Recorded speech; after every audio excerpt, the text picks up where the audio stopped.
Our mind focuses on what we don't have rather than what we want. Visualizing is a way to train and stretch the mind to make room for the manifestation of our deepest desires. Joseph Murphy, the author of the best-selling self-help book, The Power of Your Subconscious Mind, says that whatever beliefs, thoughts, and opinions we impress on our subconscious mind are made manifest in our experiences. Well then, how can we get our subconscious mind to work for us? How does visualizing the desire help us overcome negative thoughts? It's what we are going to discuss here in today's video, in light of Murphy's teachings. But before we start, make sure you hit the red subscribe button below this video and subscribe to our channel to be a part of our YouTube family. Let's now get started.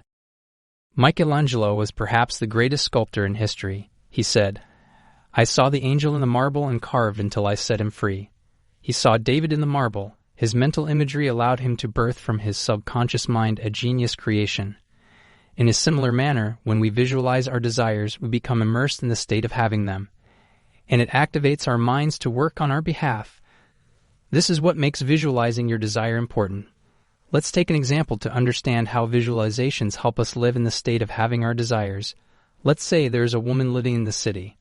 She imagines herself going to a small village outside of the city where she can start a new life and write a novel. She visualizes herself sitting at a wooden desk, drinking a cup of hot coffee, and writing the final pages of her book. She feels the warm sun blazing in through a big picture window and hears the soft call of a mourning dove. She can see the calm lake with its cold water from the window of her home. She thinks about how she will enjoy kayaking on it later in the day. While imagining all this, she feels fulfilled, content, and at peace, not only in what she is imagining, but in reality too. Now when she repeats this imagined scene, her subconscious mind starts feeling like it's real. You experience the same feelings and emotions as you would in reality. Repetition of the same scene impresses the subconscious mind, and ultimately resources become available that lead you toward the situation that you imagined. Circumstances are automatically created in favor of the goal that you imagine. For example, the woman who is imagining going to a village, sitting at a desk, having a cup of coffee, and writing a novel may receive a surprise phone call from an old friend who recently moved to that village, and he invites her there. The fact is, our subconscious mind can't distinguish between reality and imagination. If you imagine it, it will produce the same emotions and feelings that it will produce in reality. According to Joseph Murphy, there are two parts of the brain. One is the conscious mind, while the other is the subconscious mind.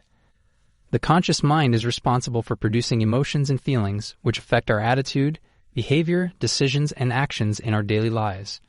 But it lies below the conscious mind and can't differentiate between imagination and reality. It simply gets directions from the conscious mind in the form of thoughts and produces the relevant emotions or feelings. Because it is linked to the conscious mind, whatever the conscious mind sends to it, it receives without arguing and considers it real. Now if we play a scene in our conscious mind, our subconscious mind will accept it as real, and it will give rise to the same emotions and feelings that it will in some real situation. Now the fact is that the mind has a tendency to support our beliefs so that they get strengthened. It led us to circumstances and situations that were favorable to our beliefs. This is natural. We notice things more that are important to us or that we think often about. Let's say you speak English, but you move to China and relocate to another country where nobody speaks English. This is a natural process. We are automatically led to situations and circumstances that are in accordance with our beliefs. Whatever you imagine and feel deeply, circumstances will lead you to experience it in reality. No matter what it is, it will come in real form. You see, naturally, we all have a tendency to live among people who are like us. We want to surround ourselves with people who think like us, dress like us, and talk like us. It's natural we tend to find people who are like us. In a similar manner, what we believe or think about most of the time becomes real, and in the same way, whatever scene we imagine becomes real. Pharmaceutical scientist and author Dr. David Hamilton, Ph.D., has studied the mind-body connection and says in his book, "It's the thought that counts. Why mind over matter really works, that thoughts, feelings, and intentions are strong enough to affect our genes." According to him, everyone can harness the power of thoughts and feelings to bring about positive health effects. Many times he talked about visualization. He suggested many visualization techniques that are used by thousands of people around the world. In an article titled, "Visualization Alters the Brain and Body," he writes, "Your brain cannot tell the difference between something that's real and whether you are just imagining it. In his book, he refers to an experiment done by scientists at Harvard University involving brain scans and imagery. The scientists taught a simple 5-finger combination of piano notes to a group of people, which they practiced for 2 hours a day. This was done for 5 consecutive days. He said that another group of volunteers didn't actually play the notes but just imagined playing them. They visualized the same combination for the same time period, 2 hours a day for 5 consecutive days. Dr. Hamilton says that the brain scans of those who practiced physically and of those who just imagined it was the same. It's because the brain can differentiate between what's real and what's imagined. Using visualizations, we can make positive impressions on our subconscious mind, which will lead us to experience the desired circumstances in our lives. Now let's discuss what visualization techniques or methods you can use to visualize your desire. What methods are considered to be the most effective? Well, here I will share with you some of the best methods recommended by Joseph Murphy and other famous self-development teachers. The first method is to meditate on the condition that you want to produce. Dr. Wayne Dyer, an internationally renowned author and speaker in the field of self-development, writes in his book, "Continuously contemplate yourself as being surrounded by the conditions you wish to produce." He explained this idea with an illustration by saying, "The Wright brothers didn't contemplate the staying on the ground of things just as Thomas Edison didn't contemplate the darkness of things. Instead, they placed their attention and focus on a compelling vision, which provided motivation to achieve their goals." Now, this second technique involves meditating on a word or affirmation. This is a very simple technique. Here, you write an affirmation, a phrase, or even a single word that expresses your desire. For example, if you want to become a well-known author, you can write something like, "I am an internationally recognized author." Write it on a note card and focus on it for 2 to 5 minutes in the morning. Soon, that phrase or word expressing who you want to be or what you want to get will be placed in your subconscious mind. This technique is very effective because in the morning your mind will be sharp and at its full potential, and you will be able to imagine better what you want to manifest in your life. Some experts suggest practicing this technique for 21 days, but according to Joseph Murphy, it depends upon many factors, for instance, what it is that you want and what your beliefs are about your desire. It also depends on emotions and feelings.